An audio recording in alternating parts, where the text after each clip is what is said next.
more than 1,200 Croatian islands, and it's called Cres. Croatia, and we're Yeah, now here also we see.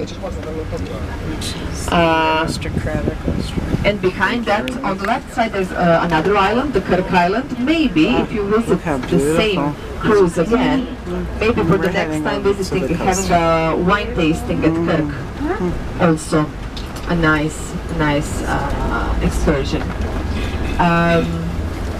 So if you like the Opatija, and if you wanna invest or buy, because as we are a part of the European Union, it's much easier for people from all across the Europe to buy some estate here, and that's why a lot of those buildings you see now everywhere, the new buildings were being made.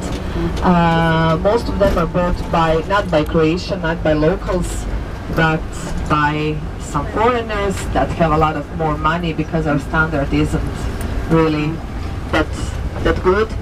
We could not compare to some other European countries.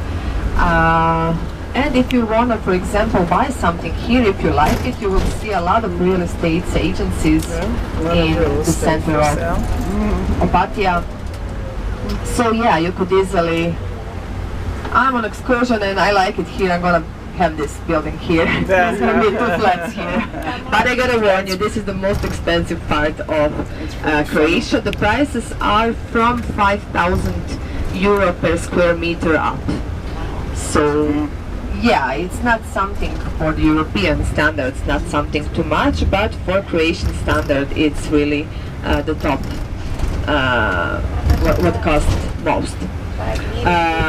For those of you who want to explore Opatija by themselves, we will now exit and later come back to the bus on the very same place. So Opatija is really simple, and you cannot get lost here, so don't be afraid of going by yourself or coming back to bus. There's actually only 2 streets. One is this one we are going now, and the other is the lower street. This is the main street of Opatija. This is the street where you will find a lot of shops, a lot of restaurants, a lot of cafes. And that's the one that you are going to visit. You're not going to climb up here, because this is only now for the traffic now, only for coming to Opatija. And then actually there's a third, and this is the seaside promenade I told you about. So actually when we enter to Opatija,